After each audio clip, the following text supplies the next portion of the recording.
Good afternoon. It's 5 o'clock, 1700 hours on the 13th of April, 2020. And this is number 16 of Beer with the Old Growler.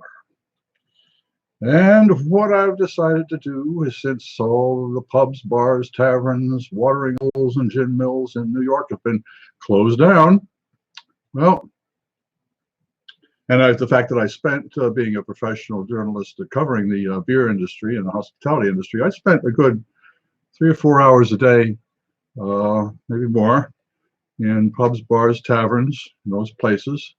And so I spent so much time interviewing people and talking to people, and now it's a different world. So I've decided to invite you folks to come and have a beer with me at 5 o'clock. If I don't want to go drinking alone, so I'm hoping that you folks will stop in. Usually I stop to the Henry Street Ale House over on in Brooklyn Heights to get a growler to bring it to start with. Unfortunately, they've had to cut their hours, so they're not going to be on. They're not going to be open on Mondays. So there's no growler today for the Old Growler. However, I went to the back of the icebox, and look what I found. I found a Crowler. Okay, this is a Seedstock Brewery Crowler. We here at Seedstock Brewery are led by one guiding principle: brew the best tasting beer we can. Along the way, we've learned a few things, like when to push forward and when to leave well enough alone. That's why we start with the same old world family recipes that we've stood the test of time. Okay, they took the name Seedstock. It comes from a farming trade, a term for saving the best you have for tomorrow's planting. And so that shows certainly a faith that tomorrow, is it's going to be here. All right, so the seed. It's now usually on most of the videos that I've posted, not on the Old Growlers, but if you look at on the website, you go and you can find tastings that we used to do when the pubs, bars, and taverns were open.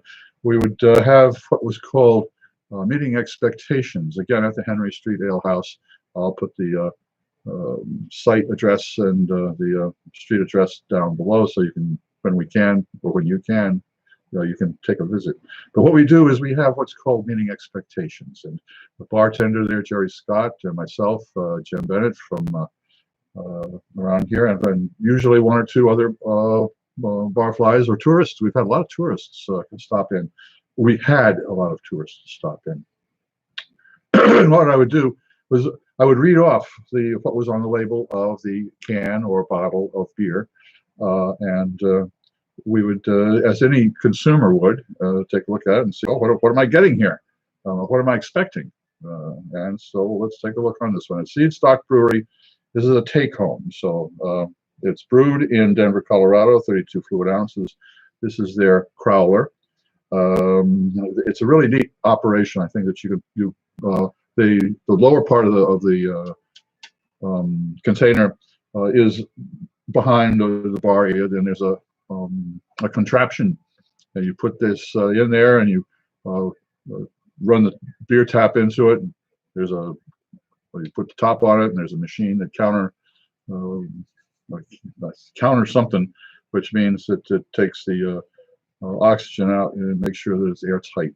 And it's a neat little contraption. I don't know why more breweries do that, or brew pubs in particular, but breweries as well. If you have a tasting room, this would be a great way to take some away. Okay, this is a take-home. The beer, English style bitter, alcohol by volume, 5%. Pairs well with campfires. Okay. It was canned on September 22nd.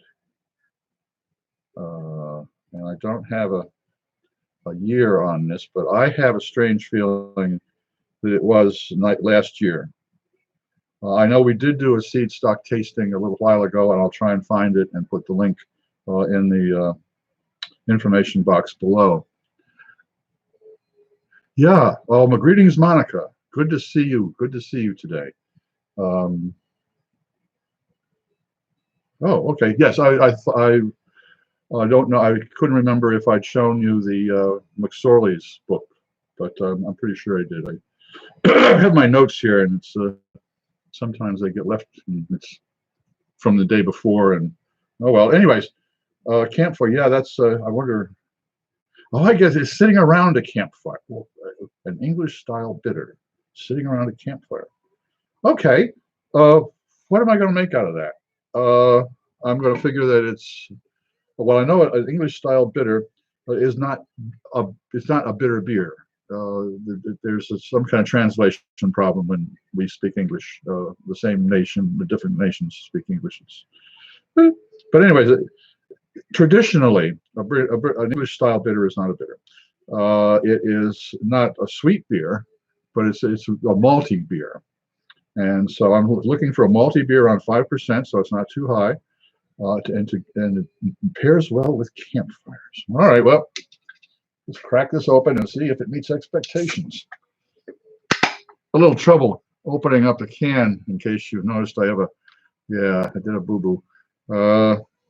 For Easter dinner, I was playing the mandolin, so to speak, with some onions, and the mandolin bit me. So just the one, though, not the whole. I wasn't.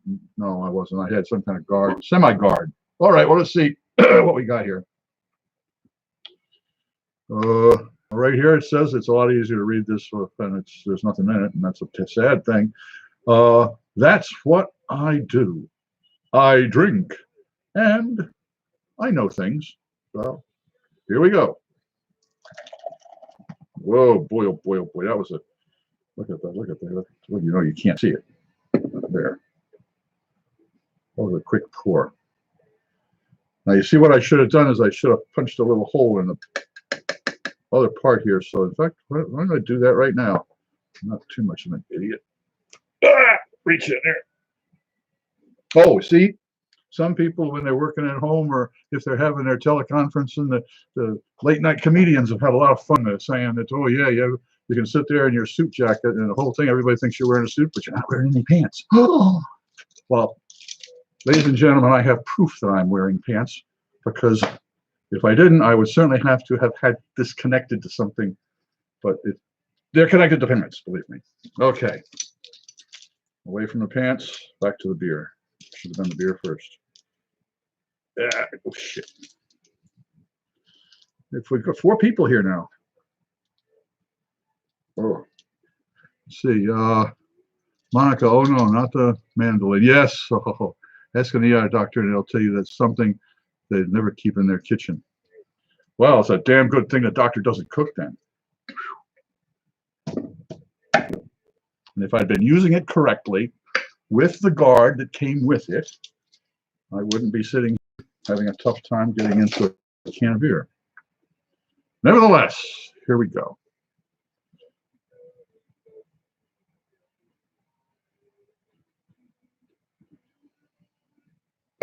All right, kids, what do we got? Oh, we got us a cloudy beer. Yeah, we picked up a little haze. Now that'd be because if it is brewed with some really great stuff, it's all malt and very rich malt and nicely roasted, but not too roasted, so you still have a lot of enzymes in it. There might be a lot of protein haze in this because it is a little cold. But let's see, how long did it take me? 8 minutes. 8 minutes before I opened up my first beer. But it's after 5 o'clock somewhere in this part of the world. So cheers, everybody. Have a beer with the Old Growler. I tell you, it's good to have you here.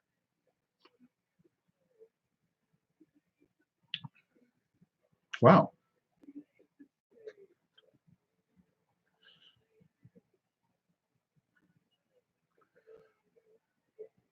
It's a little bit, it's an American style bitter. So it is a little bitter than a traditional British bitter, but I'm imagining a campfire.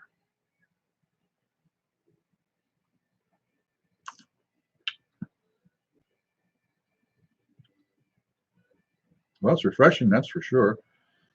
And if by a campfire you also mean maybe roasted potatoes in the coals and maybe some sort of well, if you're out camping, I guess it would have to be a squirrel roasting on the fire. You would make a squirrel. You take some food in, some grilling chicken, man. You could grill a nice chicken. This would go well. Yeah, grilled chicken and potatoes roasted in the coals.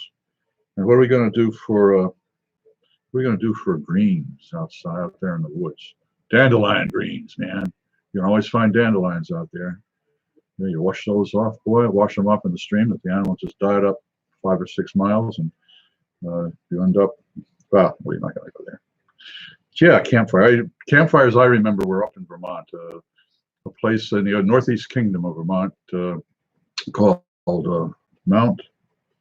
Oh God, the old man had 40 acres up there. Can't remember the name of it. But anyways, it's up near Greensboro Bend, up near the Caspian Lake. Well, not a bad way to start the week. But let's see what we've got today. As usual, we're going to have a couple of tastings to go with the starter beer. This one is Brooklyn Breweries. It is a brewery from Brooklyn, the Threes Brewing Company, and their Logical Conclusion, which is, they say, is an India Pale Ale.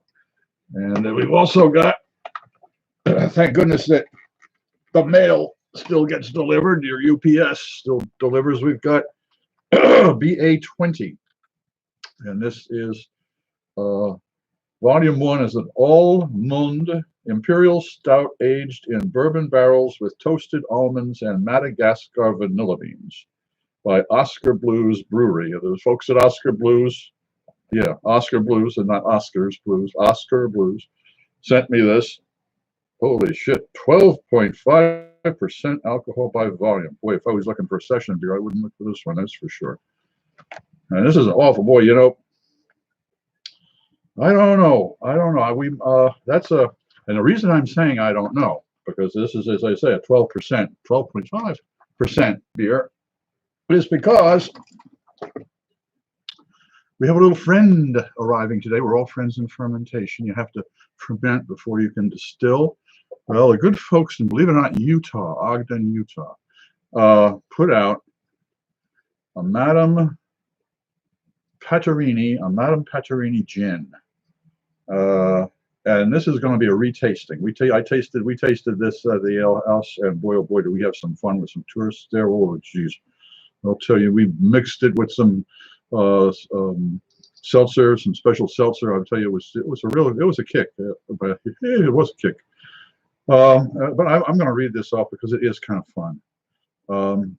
Madam Pattrini, aka Brigham Morris Young, was the 35th child of Brigham Young. In 1885, after returning from a second church mission in Hawaii, Mr. B. Morris Young performed and sang all over Utah as a woman. Madam Pattrini's falsetto was so convincing, many in the audience did not realize she was a man. Madam Pattrini Gin celebrates that Utah is a little wilder than many people think. In this gin, I've got juniper, bergamot, B-E-R-G-A-M-O-I, coriander, cardamom, Nigerian ginger, and Sicilian lemon. And again, it has a government warning that I shouldn't get pregnant with after drinking this, or while I'm drinking this, I shouldn't be pregnant. And I can't drive a car. Can't drive a car either. Distilled from grain, produced and bottled by Ogden's Own Distillery LLC in Ogden, Utah. So this is going to be, we're going to finish up with that. So I don't know about that Mullen beer. It might have a little problem, but oh, what can you say? Let's see. Right now, if you don't mind, I'm going to take a little meditation on this here beer and what it's like not to have a fresh, uh, not to be able to go out and get a growler of beer. Boy, there's a thought, isn't it? And here we are, not able to go out and get a growler of beer. Who would have thought? Who would have thought? That's for sure. You got to be careful what you wish for. Stop me if I've told you this. Well, no, you don't have any choice. Many years ago, well, not that many years ago, I guess it was 1988, 87, 1987, 1988. I used to freelance and write for a travel magazine called Travel Agent magazine. It was a trade magazine, means it went to the industry, to the travel agents. And they would send us, I was essentially the body on the plane, because if travel magazines, especially the ones for professional travel agents and people who design tours, they are constantly like, I get free beer from the breweries. They send me beer cans and in bottles, and distilleries send me. I will also say that the kids in Utah, they sent me this, so I didn't buy it. It's swag, or it was given to me. So I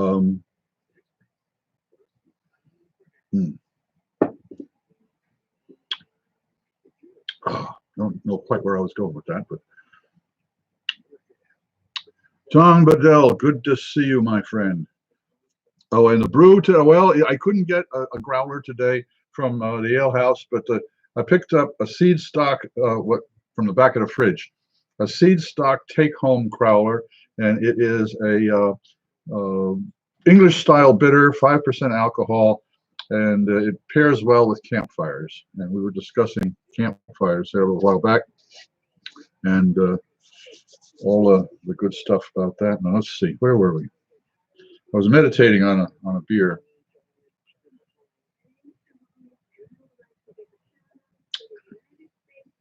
And about drinking beer. And about pubs, bars, taverns. Let me see. It's a sad thing when you can't go out and get a growler of beer from your local. Perceptions, changes. Let's see. I do have a bit of a script here. I try and stay on it, but okay. Talk about the beer. Okay. It's a hazy one, and thinking about all the different beers and breweries that I've been to. Yep. Every once in a while, I just have to stop and think. You know, I think there's something. Oh, I know what I was talking about. I was talking about it was my fault for things. Yes, Travel Agent magazine. I was on a press trip. Okay, see, I can still, the synapses still work. So yeah, I would work. I was a body on the plane, because what happened was that for these trade magazines, particularly the ones with travel, the different countries have travel departments. The different states, different provinces, different prefectures. If you're in Japan, if you're in Canada, it would be provinces. If you're in France, I have no idea what they call their different areas, but counties and cities in the UK. And geez, we used to travel in Switzerland a lot. A canton in Switzerland. So all of these cantons, et cetera, and cities in particular have travel boards to promote travel to that city. And so they get in touch with the magazine and they say, you know, we're doing a press trip. Press trips they treat you, they want you to write nice things and take nice pictures and the whole thing. So it's a little bit biased, but well, Once I had an associate of mine out on Long Island say to me that another writer that he wasn't going to go on a press trip that Anheuser-Busch took us on. I think I talked about that a couple days ago, up to Coeur d'Alene. But because it was unethical, as a journalist, he thought it was unethical to take a free trip. Well, I've been able to condense down most of the ethics directories that everybody puts out into something rather simple. You will not lie, steal, or cheat, or tolerate those that do, which was the old Norwich University Corps of Cadet Code. And you won't lie. You won't make up things as a writer. You won't plagiarize. And you won't cheat your editor or your reader out of telling the whole story. In other words, you're not going to go on a confirmation bin. Let's see, what's that called? Confirmation bias piece, which is you go out and you get all the information that will prove your point, and you leave out absolutely everything else. That's not journalism. That's confirmation bias. If you really wanted to be a journalist, you cast your net out and you get all of the information you possibly can. But on these press trips, I did have a chance to try some extraordinary beers and meet some extraordinary people.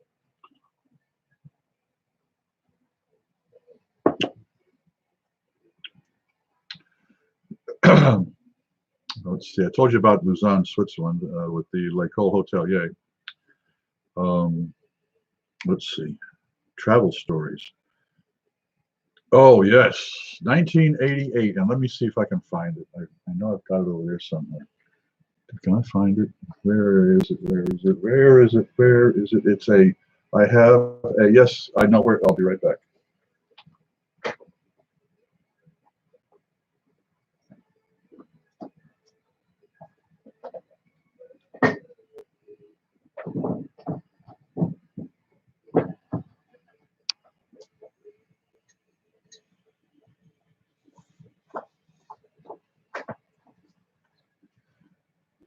No, it didn't take long, but I had to bring it. I had to, I got the dust all over it there.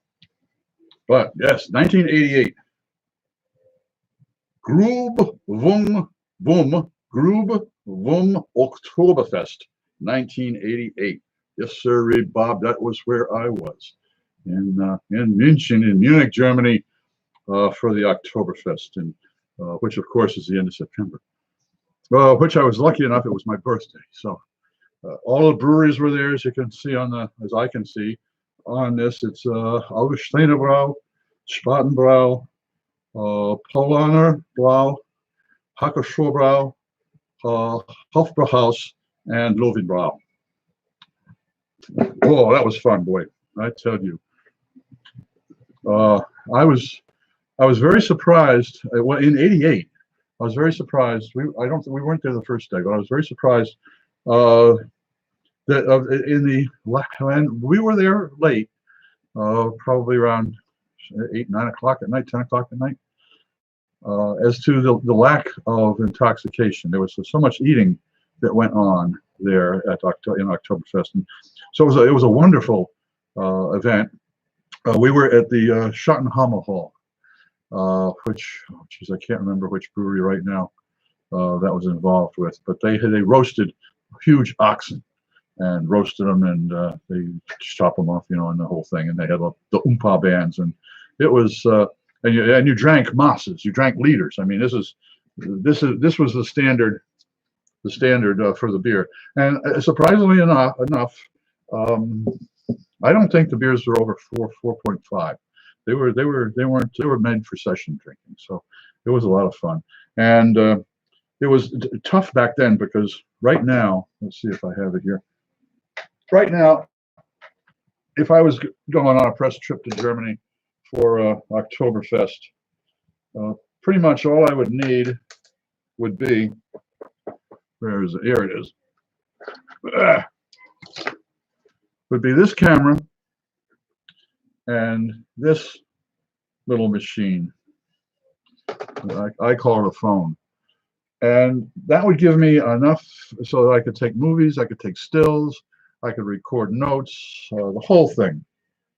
Where in the old days, we didn't do that. No sirree, Bob. We had a camera case with 5 or 6 lenses and 2 cameras. Oh, yes, we did. Oh, and tape recorders. I can tell you about tape recorders. Cassettes. Yes, sirree. Boy, blue. I'll show you. In fact, I'm willing to bet that this is the one. Mini cassette recorder. And then you put the, see if I can open it up there. You put the, that's that right in there. And you got one of these little things, a little cassette, mini cassette thing. You put it in there and you record. I think maybe these did 45 minutes on the side, something like that. Anyways, so I'm dragging this stuff around all over the Oktoberfest, is trying to drink beer and eat and carry this camera case and this. So what I did is I decided to simply put this in my pocket of, it was a, because I was wearing a trench coat, so it didn't have a, oh, it had a ring. I was able to, this used to have a strap attached, the ring to it. So as I'm walking along, I'm recording, and I recorded it as slow as possible. So I think I actually did get maybe an hour on each side. So I'd gotten to the point where I'd flipped it over. And so I'm now at, getting towards the end. And I've got it hanging on my trench coat. And we're walking down the main drag of the Oktoberfest. And at the end of it, with this drag, mains with all of the tent, when they say tents, I mean, they mean huge freaking airplane hangar type buildings. And at the very end of it was a roller coaster. I mean, this it was a loop-de-loop. It went around, 2 round and round, and then dump you off at the end.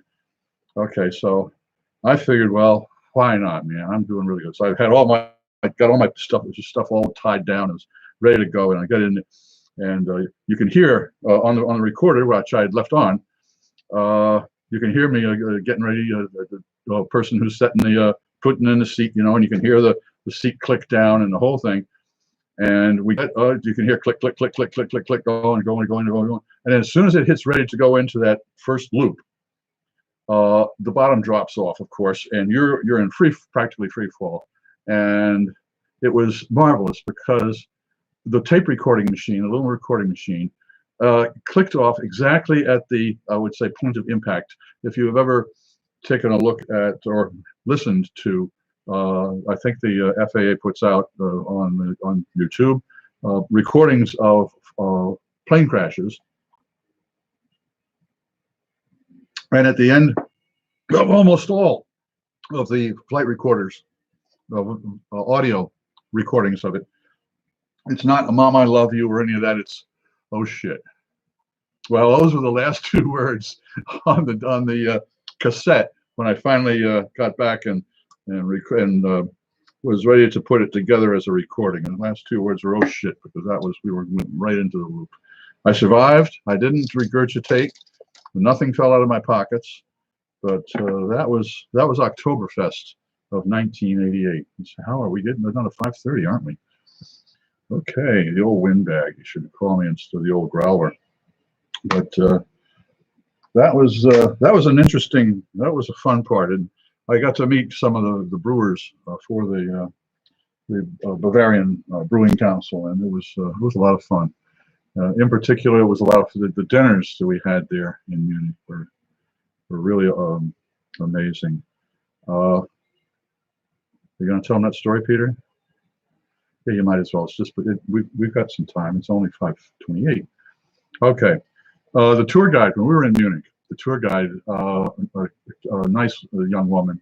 Well, she was, I guess, my age at the time, so she seemed like a young woman because as I look back, perspective. All right, we were all younger. Anyways, the young lady, she wanted to show us. There was, I think, 10 of us on this tour. Wanted to show us the sights, and so the Marienplatz, of course, and it had the big clock tower, and it had the figurines that came out at the 6 o'clock, I think it was. There was a lot of really fun architecture. both modern and older. She would be able to tell us, you know, which how old things were, and she was showing us some really fantastic things. Great museum. And so in the afternoon, I forget, it was before we went to the Oktoberfest. So it had to have been the first day that we were there, maybe the second day that we were there. We were there for 4 days. She asked if there was anyone interested in going to see. There was some kind of, it was like a Walmart. I mean, huge store, and it was their erotic store, their sex store, and they had all the equipment, you know, the lubes and dresses and the straps and the ties up and all kinds of good stuff. And so they were going along, you know, and she knew the managers of the place, and so we got the tour. And it took about maybe a half hour, maybe 45 minutes to get through it. I mean, it was a big place. And the specialty areas, you know, and the whole stuff.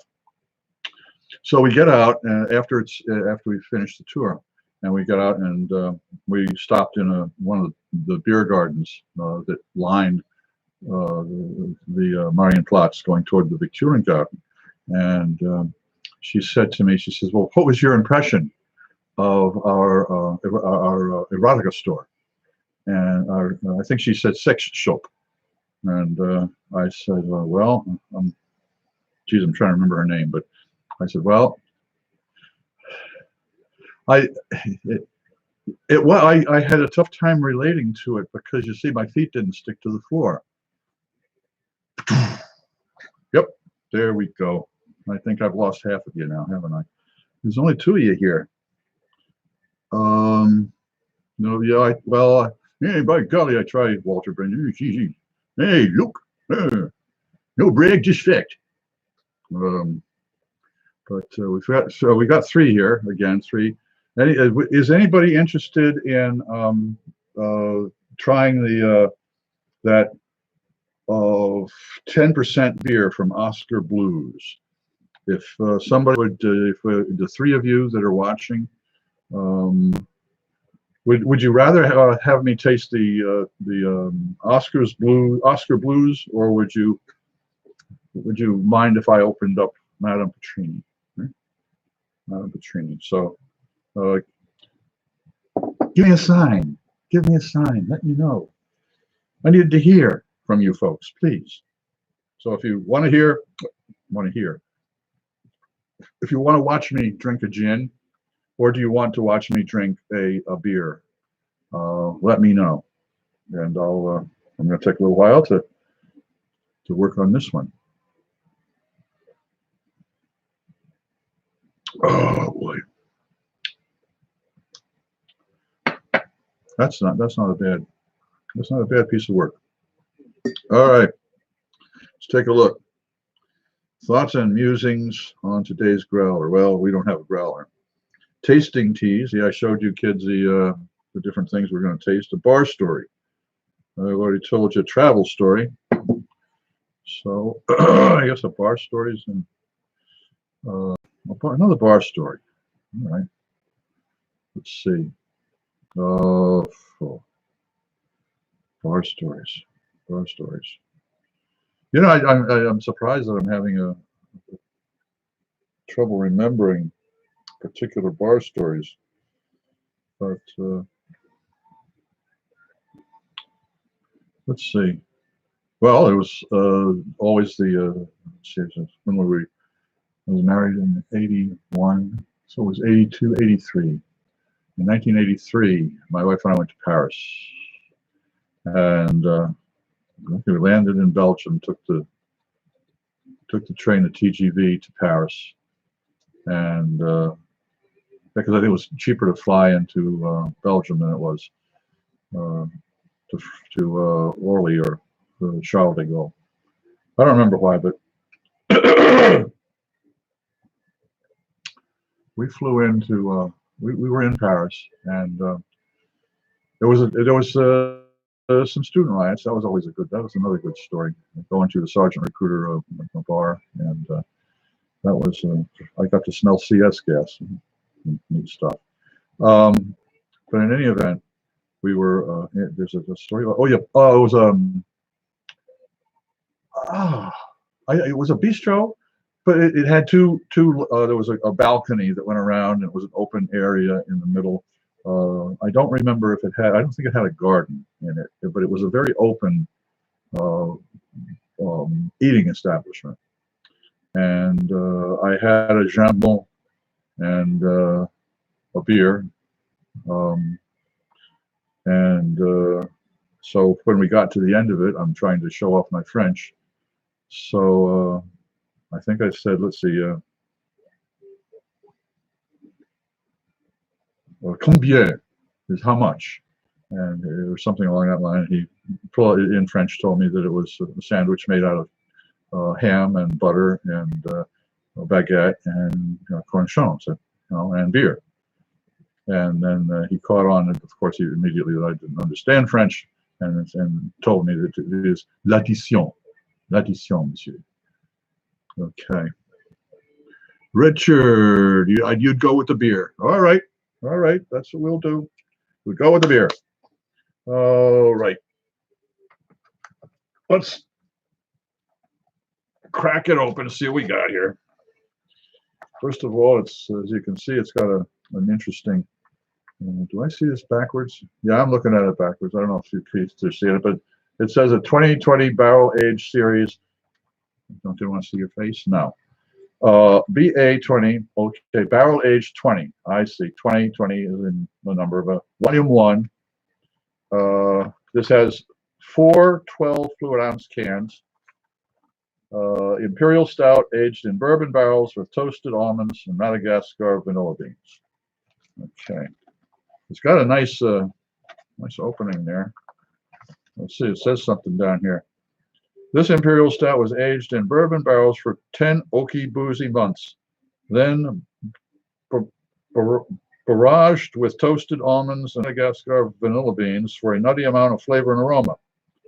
Mellow notes of coffee and bourbon resonate in this roasty, toasty, almond and vanilla thriller. Okay.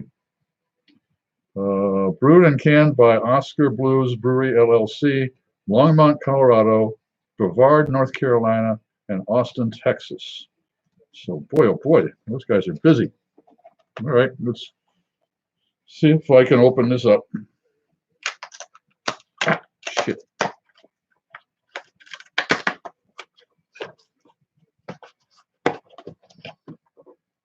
We've got us a can.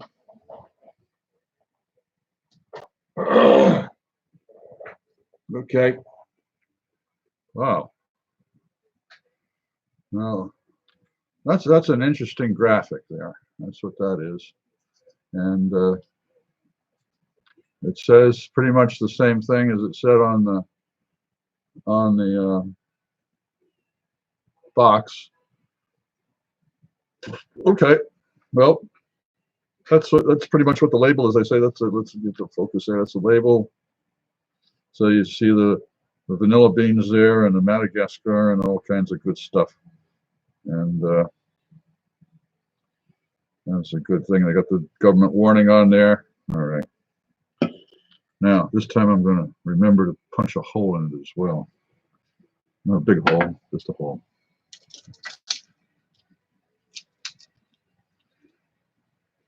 Okay, Tommy boy, sorry, it was missing an action for the wife's and my cocktail hour cigar and her cigarette. Oh, okay, but glad to have you back. Oh yeah, talking about cocktails.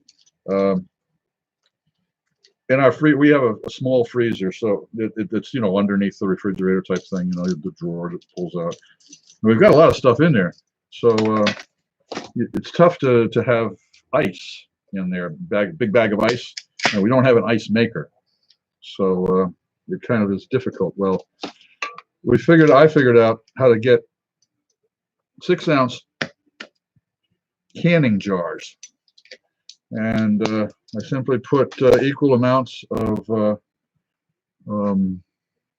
Pete, do you subscribe to a beer club? Maybe more than one. where they send some to you periodically. Do you recommend such a club?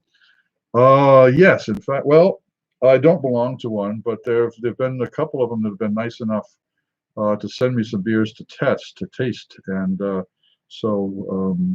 I would have to look into that. I tell you what, send me an email, and I'll to remind me, and I'll take a look and see what I can find out. That's the one thing about people say, oh, beer geeks know everything. Well, I'm a journalist first, and so I know that there's some things I just don't know. Tommy Boy, I'm drinking an elaborate metaphor by Burlington Brewing, a New England IPA, hence cloudy, fruity, not overly bitter. Yeah, the cloudy boy, I'll tell you, that's well, anyways, okay, here we go with this barrel aged stout with all kinds of stuff in it.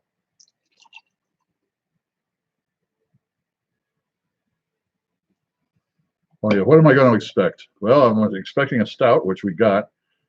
Barrel aged, which means that's going to be in the flavor. And then we got the almonds and the Madagascar vanilla beans. So bourbon barrel aged, so it's going to be a woody type of a thing. Bourbon, of course, so you'll give a little flavor to it. Let's see what it smells like. There's not much of an aroma to it. There we go, coffee. Coffee for sure. That's a real coffee nose. The head is holding up relatively nicely. So we'll have to see. Let's do the first sip.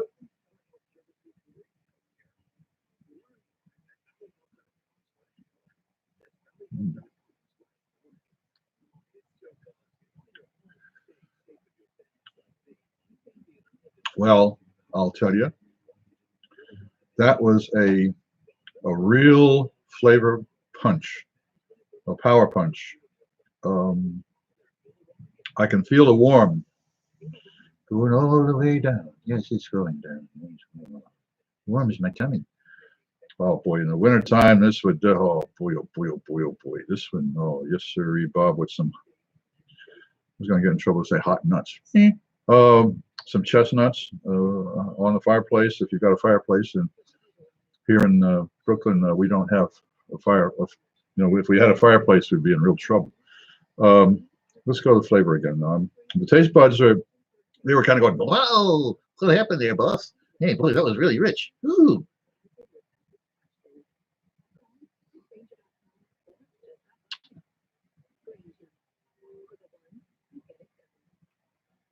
A lot of chocolate. No, that's coffee and bourbon.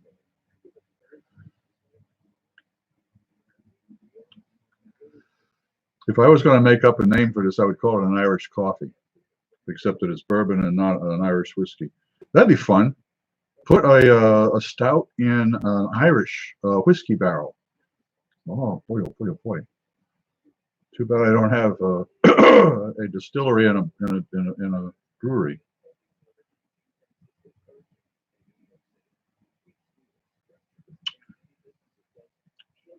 5.4% ABV. Tommy Boy, you're a good man. Taking it easy. I've been forced to drink this at 12.5%. Oh, geez.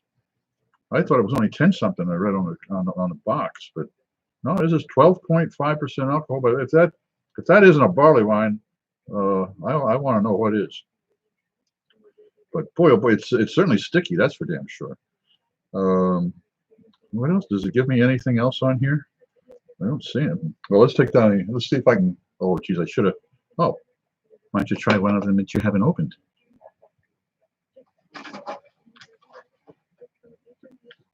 Try and see when this was canned. Oh, here we go. 3/26/20. That's March 26.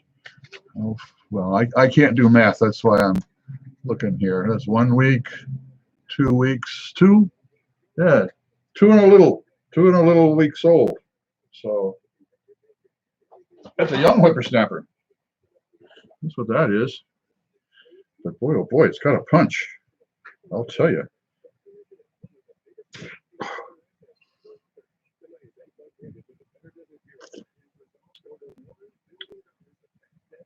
That's a that's a nice sipping beer. Trouble is, it tastes so damn good. The one thing that keeps it from being the one thing that keeps me from chugging it is that it is almost viscous. I mean, it stays on your tongue for a while. I mean, this is, as I say, this is sticky. I wouldn't say molasses, but because that's beyond sticky. But cheers. Let's see who. Go to beer. Richard, thank you very much for suggesting this. I was going to go to the Madam Pattrini today, but no, I'm going to stay with this one. This is a good one.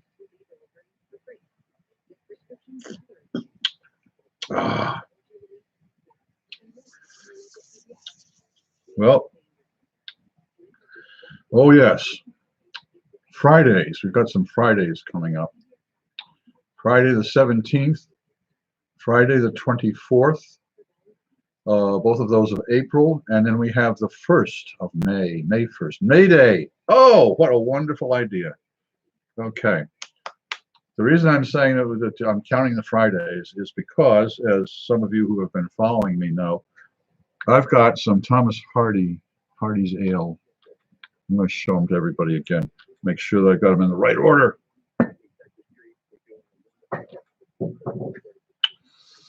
Oh dear, 1, 2. There should be 3. Yes, there are 3. What? No. Wait a minute. There better be fucking 3. Yes. Oh, phew. Made it hard. Nearly went pit pat. Okay, let me see if I've got them in order now. Ding a ding, ding a ding a pling a pling. 92, 86, 92. And do those 92. Okay. Here we go, kids. What's that? 13th. Okay. The 17th. That's this Friday. Okay. I'm going to crack open a Thomas Hardy's Ale from 2008. So this is only 12 years old. Not too bad. 11.7% alcohol. Boy, Peter, you're really going after the high alcohol beers, aren't you? Yes, I am. But I'm being forced to do it. It says 1968. 1968, celebrating 40 years, 2008. So 40 years. 68 to 2008. What are they celebrating Thomas Hardy? That's ridiculous. Oh, I see. Because it's brewed and bottled by O'Hanlon's Brewing Company Limited, Wimple, Devon, England. So it's Wimple in Devon, England, by the O'Hanlon's Brewing Company. They've taken up the mantle. Let's see what it says on the back. Britain's strongest ale is a piece of brewing history. Bottles this rare, bottle conditioned classics have kept at least 25 years, maturing in flavor like fine wine. Store upright in a cool, dark place at about 13 degrees Celsius, which is around 15. 50 is 10 degrees Celsius. So we're probably talking about 53, 54 degrees Fahrenheit. If disturbed, oh, I've always been disturbed. Before serving, stand for 48 hours to allow settling. Open carefully and pour slowly to avoid agitating the sediment. You should never agitate the sediment. No, sediment is very, very, very particular. They get mad when they get agitated. Okay, but this one, as I say, is 2008 at O'Hanlon's. So that's the one we're going to crack open on Friday. I've had enough of this. I've been keeping it around, and we need to celebrate and feel good. And I think Friday is the day that I'm going to crack that open and feel good. Now, the 24th. Oh yeah, the 24th. It's going to be Thomas Hardy's Ale, and this is 1992. 92. So 92 plus 8 makes it to 2000, and that's 8 plus 20 is 28 years old. Yeah, 28 years old. Wow. No, it's more than that, man. I can't do math because we moved in here. Was it 1891? I don't remember. But anyways, this is 1992 Thomas Hardy, and this is brewed and bottled by Eldridge Pope and Company, PLC, in Dorchester, Dorset, England. And I believe that is probably the real. Let's see what it says in the back here. This ale is one of the very few British ales bottled with its natural yeast and will mature like a fine wine. 12 degrees centigrade, 55 Fahrenheit. I came close. Well, I missed by 2 degrees. And will last for at least 25 years. Okay, 25 years. Can I add 25, 5, 7? Well, there we go. That's going to be on the 24th. And on the 23rd, for those for folks who are still with me, on the 23rd, the Old Growler is going to be sponsored by his alma mater, Norwich University, and we're going to it's going to be Norwich University presents Beer in the Kitchen with Peter LaFrance, Norwich University Corps of Cadets, class of '74. And we're going to go in the kitchen and we're going to make beer soup.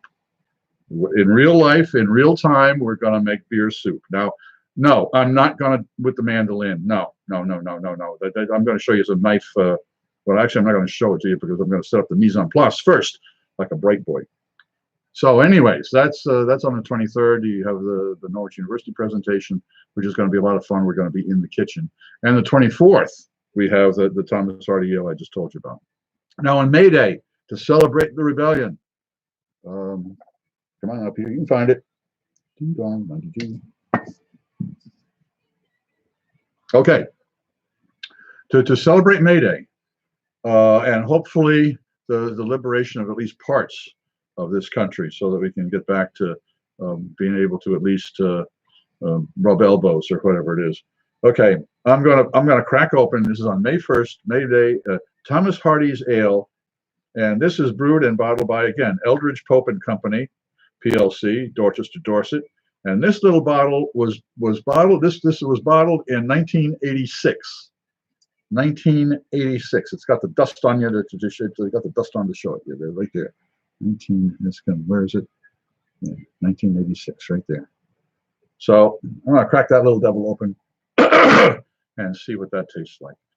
And within the next, sometime this week, I'm going to try Madam Pattrini. I told the kids at Ogden's Own Distillery that I was going to do a taste test, and really, we're all friends in fermentation. So I remember it. I know, as you can see, it's an opaque bottle, so you can't see how much is left in there. But I seem to remember that there was at least four, five, six, seven of us. And we did, I seem to remember we did a dam on it because it was so good. But that's what we've, and again, I thank, again, I thank Richard, if you're still here. Thanks very much for suggesting that I crack open the BA 20, Badass 20. But Barral Aged. You know, acronyms, I really say they really are, you know, I mean, POTUS, the President of the United States, POTUS. So there's a Supreme Court of the United States, SECUS. Okay, a couple I understand. SCUBA, self-contained underwater breathing apparatus. Yeah, I got that one. But some of them just, come on, give me a freaking break. Spell it out for me. I'm an old man. I want to understand. Okay, well, I'm an old man. I must have scared somebody away, and we're down to 3 people. Interrupted by a neighbor's phone call now. Tommy boy, I tell you, we'll have to, it's quite all right. Believe me, I appreciate you stopping in. That's the truth. Richard, so do I have this right? 23 April, Peter LaFrance has a Norwich-sponsored event on his YouTube channel starting at 5, most likely. I think he's in the kitchen making beer soup. Yes, although it might be at 4 o'clock, Richard. So I'm gonna have to. We'll talk about it during the week. See, that way I'm gonna make you come back and watch. See, hey, I know how to keep a crowd. Yeah, you keep them lined up. And no. But yes, and it will be in the kitchen making beer soup. And it's not like stone soup, where no. Essentially, what it is it's an onion. It's onion soup, but we really will caramelize the onions. We have a big freaking Vidalia onions full of sugar, and slice them thin, not with the mandolin, and saute them, and even add a little sugar, just a little sugar, and a lot of bacon fat, or maybe duck. No, I've got bacon. What it does is onion soup, but in using the beer, it reduces down, and of course the beer has the everybody calls it bitter, but it's I'm troubled about, and being a writer, this is really a real problem, is trying to come up with a word that is better than bitter for beer. Because beer it's not bitter. It is a different taste sensation, but it's not bitter and it's not sour. And I'm going to have to really start looking it up. But that what it does is the sweetness in the onions and the bitterness in the what we will call bitterness in the beer balances out beautifully, especially when you add a little bit of what is called better than bouillon. I think it's a trade name, and I'm not paid by these people, but I can tell you I love the stuff. It works. It's really concentrated beef flavor, and I don't have a demi-glace myself. Unfortunately, I haven't been cooking in the kitchen as regularly as I would like, but it's certainly over the last month I have. Oh, believe you me, we've been we've been cooking a lot. But yes, Richard and. I'm saying Richard. I don't know if you like to be called Rich or Richard, but anyways, that's the program. And so the folks you can look forward to at least the next Fridays and next Thursday. Hopefully well, I know we'll be visited by some of my Norwich folks, and the Alumni Association, as I say, is sponsoring it. So we're going to have a few more people visiting. I certainly hope so. And that's going to be exciting. So we've got the rest of the month semi planned out. At least the Fridays, you know what's going to happen. The rest of the week, if you would either send me an email, and it's peter.lafrance@beerbasics.com, or put something down in the comments box, or if you're nearby, you can give a call. If you got my number, and Mickey, don't lose my number. Mickey, don't lose my number. Nah, the old lyrics for a song. But yeah, I'm losing people fast now. So I'm gonna wish you all, and boy, as I say, I'm glad that I got to try this new beer from Oscar Blues, and I'm going to tell them to, if they've got the fortitude to check this out. Ricky, don't lose that. Oh, Monica, God bless you. There you go. Ricky, don't lose that number. Oh, well. I don't mind talking to myself, but singing to myself. Oh, and I promised Monica, I'm going to sing Old Man River a cappella on the 22nd. Oh, so you've got 3 things to look forward to, kids. The 22nd, I sing Old Man River a cappella. The 23rd is sponsored by Norwich University. And the 24th is going to be the newest, well, not the middle old 1992 Thomas Hardy Ale. So we're starting to get a little bit of a schedule together here. I appreciate that. And what I really do appreciate is all of you folks that have stopped by. If you're new here and you haven't subscribed, please hit the subscribe button right down there. And there is one right there. Oh, there we go. Hit the subscribe buttons and ring the bell if you especially want to know that you'll get a warning that I go hot, or as we say in the industry, hot. Oh, yes. So anyways, I'm at 5:58, which it looks like 6 o'clock on one and 5:58 on the other. And what is it here down here? 6 o'clock. So kids, thank you all for being here. I really appreciate it. This has been a lot of fun. I hope you've had as much fun as I have. And as I was always say at the end of all of the beer tastings that we did at the Ale House, I'm hoping that all of your beers meet expectations.